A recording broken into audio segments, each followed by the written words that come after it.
तो पहले कहाँ था? बिल्कुल। अब आपसे दो तीन चीज़ें हम जानना चाहते हैं कि बहुत विकास हुआ, आपने डिपार्टमेंट का भी बताया, बीजेपी का भी बताया, केंद्र राज्य सरकारों का भी बताया, डबल इंजन की भी बात की। हाँ। लेकिन तब भी कहीं ना कहीं जो मध्य प्रदेश की राजनीति इस समय है, इसमें सिंधिया समर्थक सभी के निशाने पर हैं। खासकर कांग्रेस तो उनको खास तौर पर टारगेट कर रही है पूरा, कि किस तरह से वहाँ पे किन लोगों को खड़ा किया जाए, उनकी कौन सी कमियां निकाली जाए।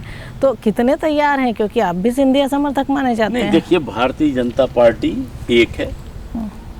भारतीय जनता पार्टी में सभी, भारतीय जनता पार्टी के नेतृत्व में, नरेंद्र मोदी जी के नेतृत्व में सब एकजुट होकर एक साथ काम कर रहे हैं। रही बात कांग्रेस की, तो कांग्रेस ने तो उपचुनाव में भी बहुत सारे आरोप लगाए थे, प्रत्यारोप लगाए थे, लेकिन नतीजा क्या हुआ? क्योंकि जनता भारतीय जनता पार्टी के साथ है।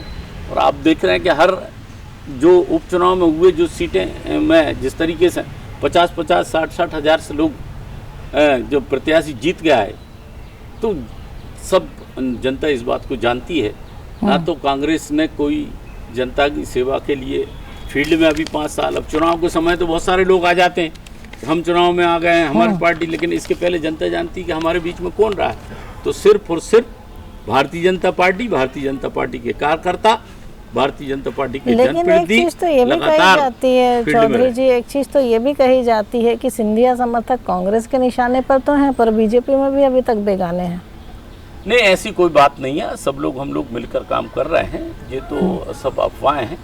एक साथ मैंने आपसे जो बताया, सब मिलकर काम कर रहे हैं। और कांग्रेस के पास तो अब ज़्यादा कुछ बचा नहीं है। आरोप प्रत्यारोप के अनर्गल आरोप, मिथ्या आरोप लगाने के पास। और तो आप लोग बीजेपी में बेगाने नहीं हैं अभी तक? नहीं, हम सब लोग एक साथ काम कर रहे हैं। ऐसी कोई, जो भी लोग कह रहे हैं उनका सोच में उनको अपन का परिवर्तन थोड़ा सा करना पड़ेगा। सारे मतलब है भारतीय बेगाने, जनता पार्टी एक साथ है। नहीं, मेरा कहना है कि सब एक साथ हैं। ना कोई अब किसी प्रकार का यहाँ पर कोई गुट है, ना कोई नया है, ना कोई पुराना है। सब भारतीय जनता पार्टी के कार्यकर्ता हैं, सदस्य हैं, जनप्रतिनिधि हैं और मिलकर काम कर रहे हैं।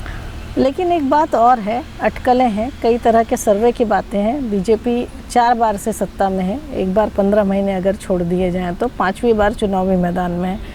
तो ये कहीं ना कहीं कहा जा रहा है कि टिकटों को लेकर इस बार बड़ा भारी फैसला हो सकता है आला कमान की ओर से। और उसमें ये बात मानी जा रही है कि जो सिंधिया समर्थक हैं उनके टिकट खास तौर पर कम लोगों के टिकट रिपीट होंगे, मतलब कि टिकट ज़्यादा काटे जाएंगे। नहीं, ऐसी ये तो सब बातें सब निराधार हैं जी। पार्टी अपने जो शीर्ष नेतृत्व है वो निर्णय लेगा, और जो उपयुक्त जो प्रत्याशी होंगे उनको पार्टी उतारेगी, और पार्टी प्रत्याशी जीतेंगे और बहुमत के साथ में सरकार मध्य प्रदेश में भारतीय जनता पार्टी की बनेगी। और उस उपयुक्त प्रत्याशी में अगर आपका नाम या आपके साथ बीजेपी शामिल करे, किसी का नाम नहीं आया तो जैसे आपने बोला ना, जो उपयुक्त प्रत्याशी हैं उन्हें उतारा जाएगा। और अगर पार्टी ये समझती है आपके बारे में कि आप नहीं, पार्टी जो निर्णय करेगी वो मतलब सिरोधार है।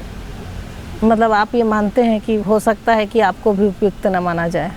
नहीं, देखिए, मैंने आपसे कहा कि जो अपने पार्टी का अपना आधार है, पार्टी अपना चयन, उसकी प्रक्रिया है। जिसको पार्टी चुनाव लड़ाएगी वो चुनाव लड़ेगा और चुनाव जीतेगा।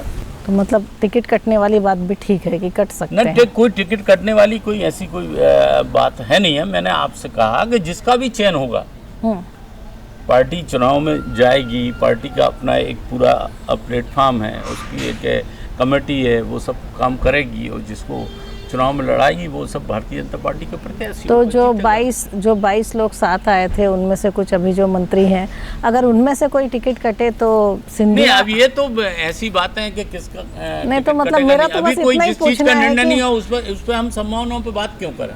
नहीं, निर्णय नहीं है, लेकिन इस तरीके की संभावनाओं पे बात हमें बिल्कुल करना ही नहीं चाहिए कि बिल्कुल करना चाहिए। राजनीति में तो सभी संभावनाओं पे बात होती है। जिस तरीके से जो नहीं, बिल्कुल करना चाहिए। राजनीति में तो सभी संभावनाओं पे बात होती है, और अभी तक तो सबसे बड़ी संभावना यही बता रहे हैं कि 80 to 90% टिकट चेंज होंगे, और उसमें सबसे ज्यादा सिंधिया समर्थकों को अगर पार्टी ने बताया तो मुझे नहीं जानकारी इस सभी को पता है, लेकिन मेरे को तो ऐसा। अच्छा, ठीक। अभी तक आपने मुख्यमंत्री शिवराज सिंह चौहान के नेतृत्व में अभी जो 2020 से लेकर अब तक काम किया, बीजेपी तो 18 साल से कर रही है, तो अब 2023 में सीएम का चेहरा आप किसको देखना चाहेंगे? देखिए, मैंने बताया पार्टी आज हमारे मुख्यमंत्री हैं आदरणीय शिवराज सिंह चौहान जी, हमारे प्रदेश अध्यक्ष जी हैं आदरणीय BD शर्मा जी हैं, शीर्ष नेतृत्व है जो पार्टी, आप सबको जानकारी है कि सबको। नहीं, ये तो अभी है, मैं तो 23 के बाद बात कर रही हूँ। आपका दावा है कि सरकार मैं बनेगी। ये कह रहा हूँ कि आज की जो बात है, आप आज की बात करिए। भविष्य भारतीय जनता पार्टी का, भारतीय जनता पार्टी बहुमत के साथ में जीतेगी, इसमें कहीं कोई दो राय नहीं। तो सिंधिया जी के चेहरे को बतौर मुख्यमंत्री देखना पसंद करेंगे आप? नहीं, देखो, मैंने आपसे पहले ही कहा कि पार्टी जो निर्णय करेगी, जो पार्टी अभी निर्णय है उसके साथ सब लोग हैं, हम भी साथ में हैं, सारे एक एक कार्यकर्ता भारतीय जनता पार्टी जी का साथ में है, और हर वर्ग भारतीय जनता पार्टी के साथ। मतलब कुछ ऐसा लग रहा है कि सिंधिया समर्थक बदल चुके हैं, महाराज की बजाय शिवराज की बात करते हैं। नहीं, देखिए, ऐसा है, जो भी है ये तो लोग मिथ्या है, इस तरीके की बात है। मैंने आपसे पहले भी कहा है कि चाहे सिंधिया जी हों, चाहे शिवराज जी हों, चाहे मैं हूँ, चाहे भारतीय जनता पार्टी का एक कार्यकर्ता हो, जो भारतीय जनता पार्टी के सदस्य पूरे एकजुट हैं, एक साथ हैं। कमल का फूल, मोदी जी अभी आए थे, उन्होंने, आपने भी शायद सुना होगा, भोपाल के अंदर मोदी जी ने कहा था कि हमारा प्रत्याशी